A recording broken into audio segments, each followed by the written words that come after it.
எல்லாரும் சூப்பரா இருப்பீங்கன்னு நினைக்கிறேன். இன்னைக்கு ஒரு சூப்பரான ஈவினிங் டைம் vlog தான் பார்க்க போறீங்க. சூப்பரா இல்லைன்னா சுமாராக இருக்கும். சரியா? இன்னைக்கு வந்துட்டு ஒரு 4 மாசத்துக்கு பிறகு ப்ரௌனி பண்ணலாம் அப்படிங்கிற மாதிரி எல்லாம் எடுத்து வச்சிருக்கேன். ஆமா, ஒரு 4 மாசம் ஆயிருக்கும் லாஸ்டா ப்ரௌனி பண்ணி. ப்ரௌனி வந்துட்டு எங்க வீட்டுல தனிஷுக்கு தான் ரொம்ப ஃபேவரட். அவனுக்காக தான் ப்ரௌனியே செய்யறது. இன்னைக்கு வந்துட்டு பாத்தீங்கன்னா அவனோட ஒரு ஸ்பெஷல் டே. நவம்பர் 19 நான் வந்துட்டு கன்சீவா இருக்கேன் அப்படின்னு கன்ஃபார்ம் பண்ண ஒரு ஸ்பெஷல் டே ஆகும். 10th anniversary-யா? 10th anniversary-யா? 10th anniversary.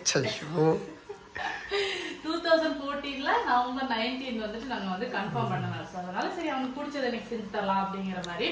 அந்த டே எப்படி இருந்தது அத்தா? அப்படியே ஒரு டே இருந்தது நம்ம லைஃப்ல. ஆமாமா, அது ஞாபகம் இருக்கு. ஆமா, சரி. நம்ம என்ன பண்ணோம், கன்ஃபார்ம் பண்ணோம்.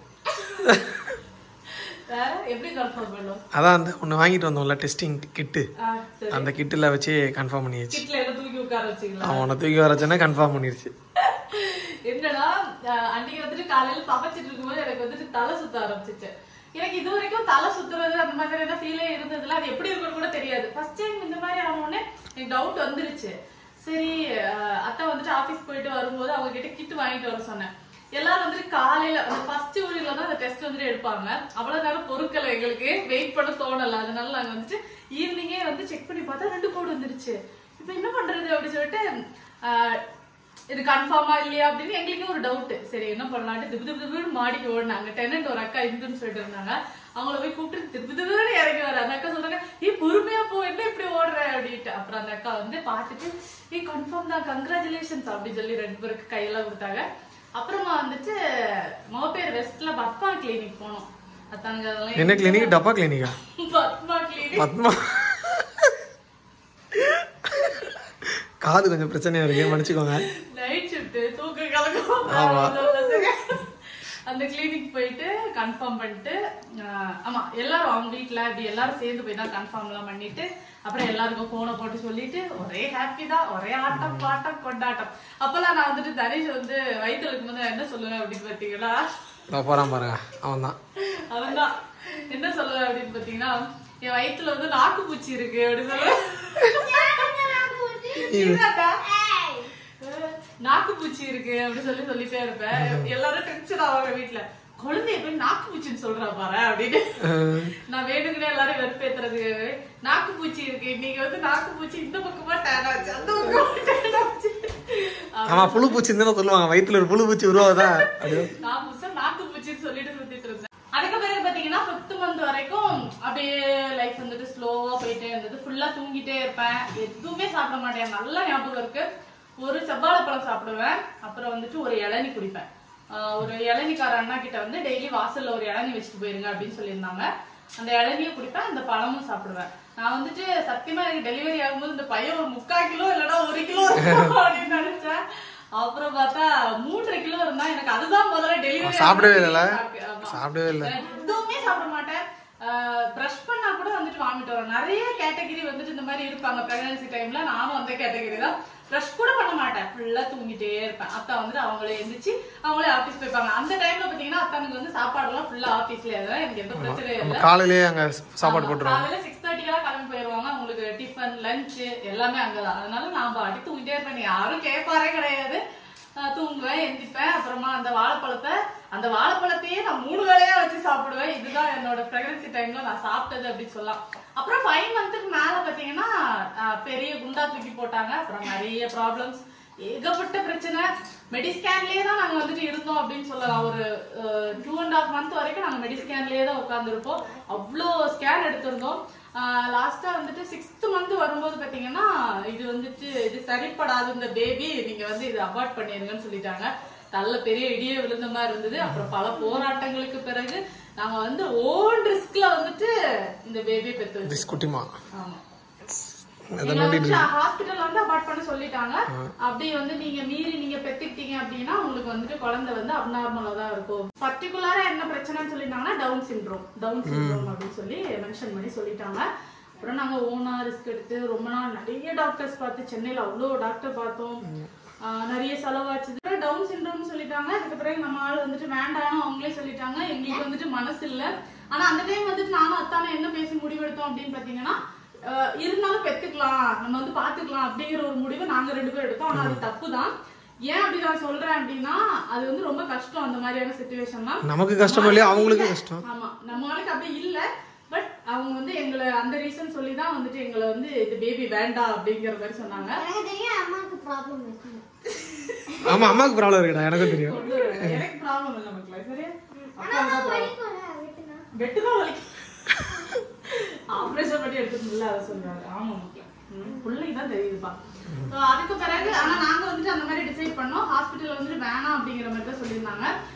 நாங்க வந்து எப்படி இருந்தாலும் ஓகே அந்த மாதிரிலாம் நாங்க வந்துட்டு டிசைட் பண்ணி அப்புறம் கடைசியில் பார்த்தீங்கன்னா 8th month அதாவது 7th கம்ப்ளீட் ஆகிற டைம்ல வந்துட்டு குழந்தை நார்மலா இருக்கு அப்படின்னு சொல்லிட்டாங்க. எங்களுக்கு ரொம்ப ஷாக்கிங் தான்.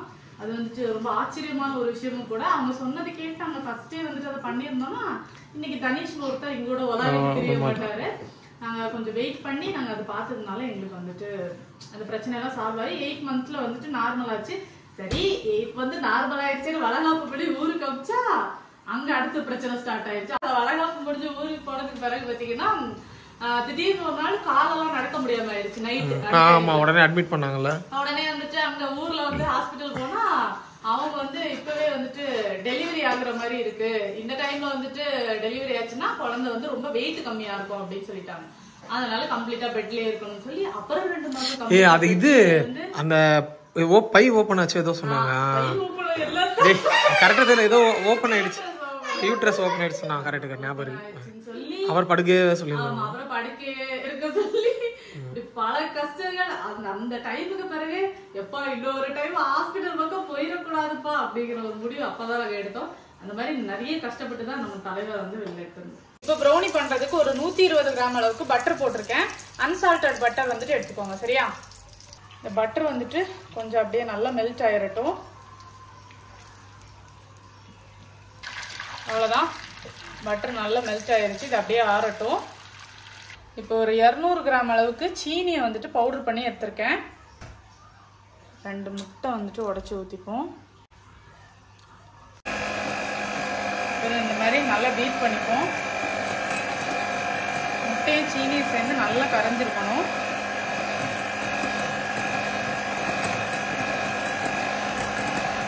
இதில் ஒரு 60 கிராம் அளவுக்கு மைதா, இதை வந்து இந்த மாதிரி அரைச்சி சேர்த்துப்போம்.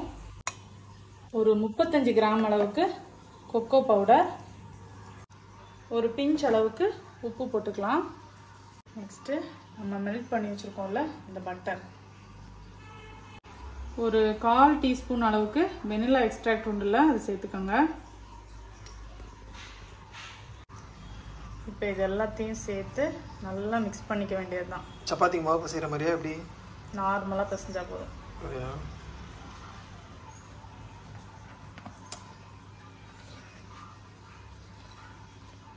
லீவ் படத்துல கேக் பண்ற மாதிரியா? கேக்னாலே உங்களுக்கு அந்த மூவி தான் ஞாபகம் வருமா? அப்படிலாம் இல்லை. அப்போ கேக்கை பார்த்தா அந்த மூவி ஞாபகம் வரும். உரக்க கலக்கம் வேற ஒன்றும் இல்லை. இந்த மாதிரி நல்லா மிக்ஸ் பண்ணிட்டு ஸ்கொயர் ஷேப்ல ஒரு டின் ஒன்று எடுத்திருக்கேன். அதில் வந்துட்டு பட்டர் போட்டு வச்சிருக்கேன். இப்போ இந்த மாவை வந்து அதில் ஃபுல்லாக வந்துட்டு ஊற்றிக்க வேண்டியது தான். இந்த மாதிரி இதை நல்லா ஈவன் ஆக்கிட்டு உங்களுக்கு என்ன நட்ஸ் பிடிக்குமோ அதை இதில் வச்சுக்கோங்க. எங்களுக்கு 3 நட்ஸ் தான் பிடிக்கும், அதான் 3 வச்சுருக்கோம். இல்லை, 4 நினச்சி 3 தான் எடுத்திருக்கேன். ஒரு 10 நிமிஷம் ஆல்ரெடி வந்துட்டு 180 டிகிரி செல்சியஸ்ல நான் வந்துட்டு ப்ரீஹீட் பண்ணியிருக்கேன். ஓகே, நான் வந்து இப்போ ஸ்டார்ட் கொடுக்குறேன். சும்மா கொடுக்கக்கூடாது, மேலே செட் பண்ண வேணாமா? செட் பண்ணியாச்சு. பண்ணியாச்சா? ஓகே ஓகே, பார்க்கலாம். இப்போ ஒரு 30 நிமிஷத்துக்கு இதை அப்படியே விட்டுருவோம். தனுஷ் என்னன்னு பார்த்தியா? ப்ரௌனி ரெடி ஆகிறான். நீ கேட்டல அந்த ப்ரௌனி இங்கே உட்காந்துறியா? அவ்வளோதான், இங்கே செட்டில். வாடடே. சரி, பாரு பாரு பாரு பாரு. அந்த காயில் வந்துட்டு ரெட்டா வரும். அதை கழிச்சு பார்க்குறியா? நீங்க வைக்கணும். நான் வைக்க மாட்டேன். ஆமா, ரெட்டா வருது இப்போ. அவ்வளோதான், நம்மளோட ப்ரௌனி பார்த்தீங்கன்னா சூப்பராக ரெடி ஆயிடுச்சு. மேலே கிராக் உளுந்து. இப்போ இதை கட் பண்ண வேண்டியது தான். சாஃப்டாக இருக்குது நல்லா.